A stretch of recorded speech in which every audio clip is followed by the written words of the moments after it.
Hey, Stoney here with another game of Mechabellum, and in this game we'll take a look at the new unit Farseer. Let's go. At the bottom here, I am playing as a new specialist called a Farseer Specialist, where you're going to get a rank 1 Farseer for free on the 3rd round. And I'm up against Clint. He's playing as a newly renamed specialist. They used to call it a speed specialist, and now is a mouthful. It's the advanced powertrain. I will always call it the speed spec. Both started with balls, except he started with crawlers, and I have balls and arc lights. But we're gonna end up in a pretty similar situation, which is just a single difference where I have one more arc light and he has one more squad of crawlers. Now, personally, I prefer his position a little bit more, but we'll see. Alright, he is going aggro, and I am playing defensively. And a very unfortunate log on by the arc light onto the steel balls, which means I have no chaff clear at all until that steel ball is dead, and that might be too late.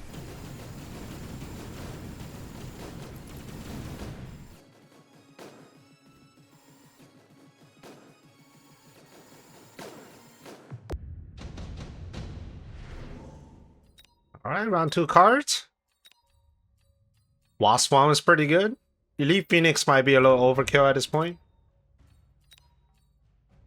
Anti-interference module can be good, but it's very situational, so I think it's going to go with the Wasps. Alright, Clint decided to add even more crawlers on both sides. I think that's a very good decision, considering how much I was struggling the first round, dealing with his steel balls and also with his crawlers. Alright, on my side of the board, it's going to be 2 sets of fangs. I mean, they are chaff on their own, but in this case, I'm going to use them as a bit of a chaff clear as well. So what I want to do is I want to concentrate a battle around these pockets here. So that way, I can manage the battlefield a little bit more effectively, and also allows my arc lights to have an easier time locking onto crawlers instead of balls, because the crawlers tend to run forward just a little bit more.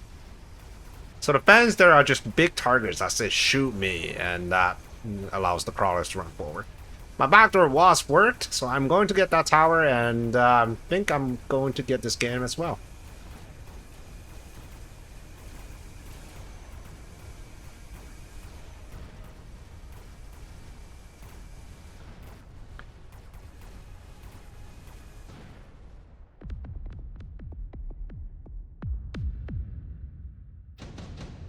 Alright, here's the round 3, and here comes the Farseer, along with a unit drop. Well, that was a very strange unit drop, because I wasn't exactly sure what to do with the Farseer. I figured, hey, you know what? This guy shoots missiles, it shoots them fairly fast. About 1.6 seconds, so that is, let's see, the firing rate on the arc light. It's a little slower than an arc light, but it's definitely faster than Stormcrawlers, which shoots missiles about every 6 seconds. So I figured, you know what, maybe I just need a meat shield, and here it is, the Fortress. Clint decided to take the level 3 Mustangs. I think is a good choice. The problem with the Fortress, though, at the front, especially with the support of this Wraith, is that it's going to get powered down pretty quickly with this blue steel balls. Now, Farseer, the first impression I had of the Farseer was it's just a support unit, right? It's more of a utility, less of a damage dealer. But over time, I start to learn that they're actually pretty decent.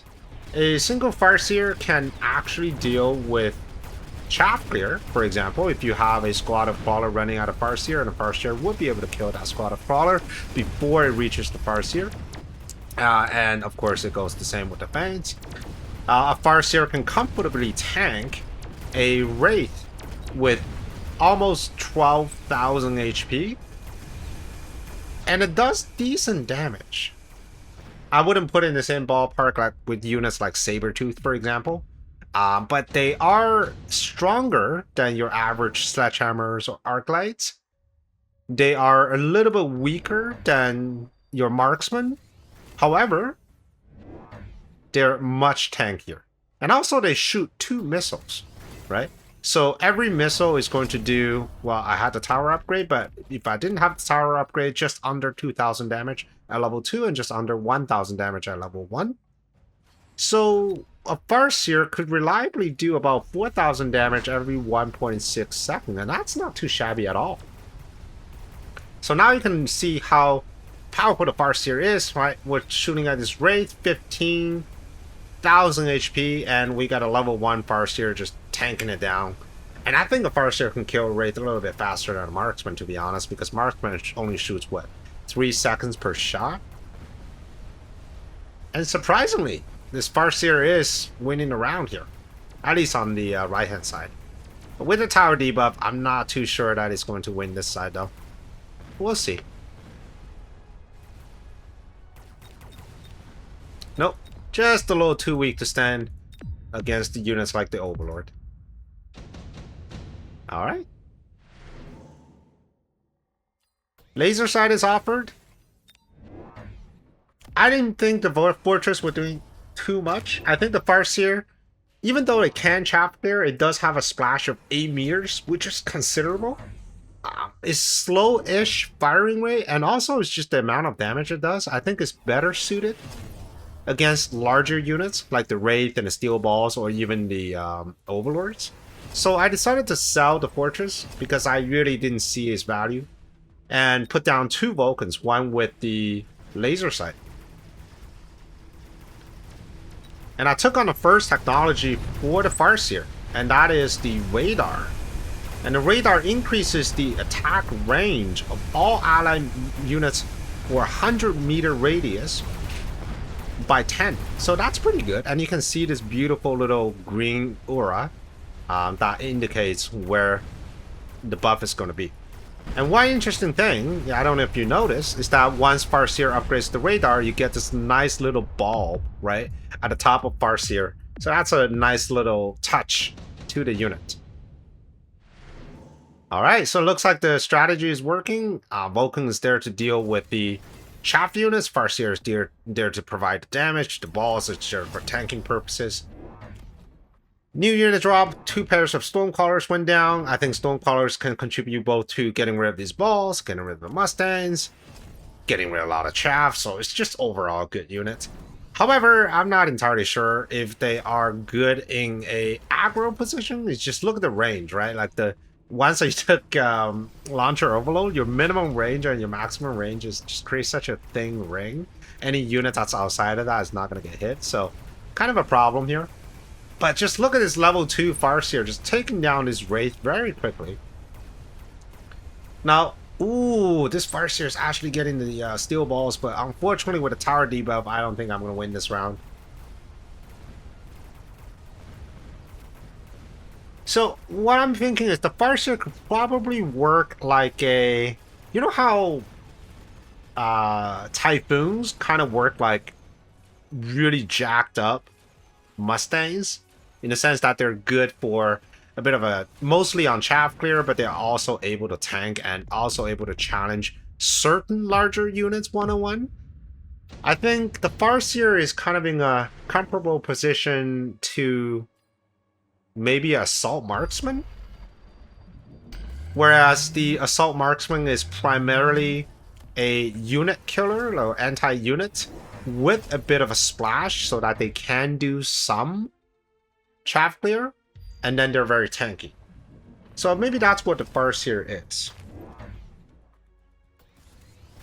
Very interesting. Now, one thing I don't know too much about at this point is Farseer does shoot a different kind of missile. So I'm going to zoom in here and pay close attention to the type of missile that Farseer is shooting. They are different, and I'm actually going to slow this down so you can see it even better, right? So we have like this homing missile effect here. Whereas the Stormcallers, they just got these regular missiles, right? So you got the regular missiles, and then we have these homing missiles right here. So I wonder if the homing missile is harder to kill by anti-missile device, or is there even a difference?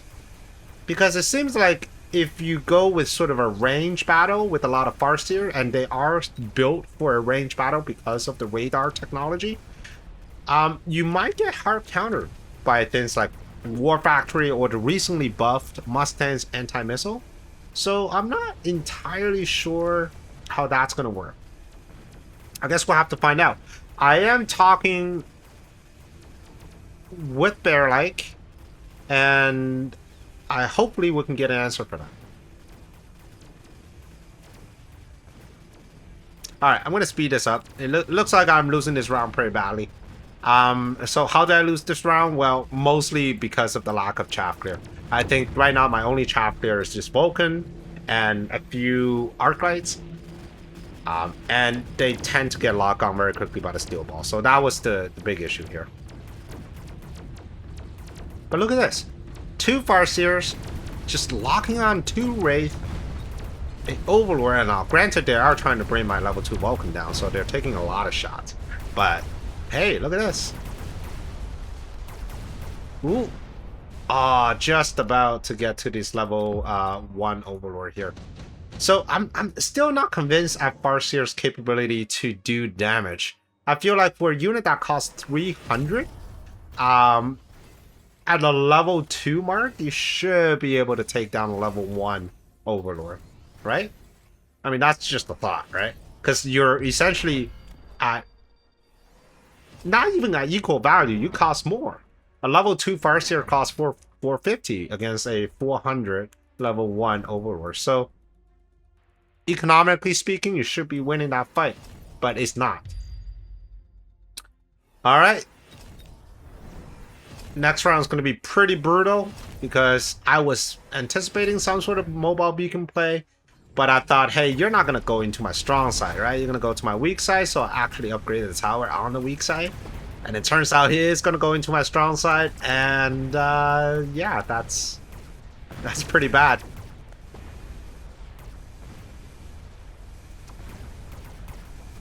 Alright, so that's going to be game, but some very interesting things we learn about the Farseer, right? We learn about how it kind of fits into the current composition as sort of a medium-sized, medium damage support unit.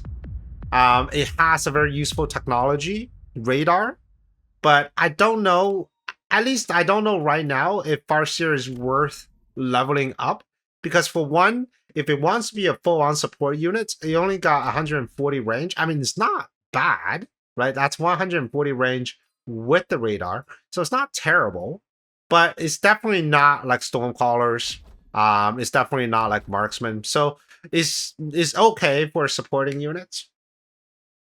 Its damage is not excellent, so I wonder if you should just get the Farseer because you want to get the radar, or you actually want to tech your Farseer into a carry unit. Because if you don't, then alternatively, you can use things like Marksman, which is always, you know, the tried and true staple of your long-range anti-unit.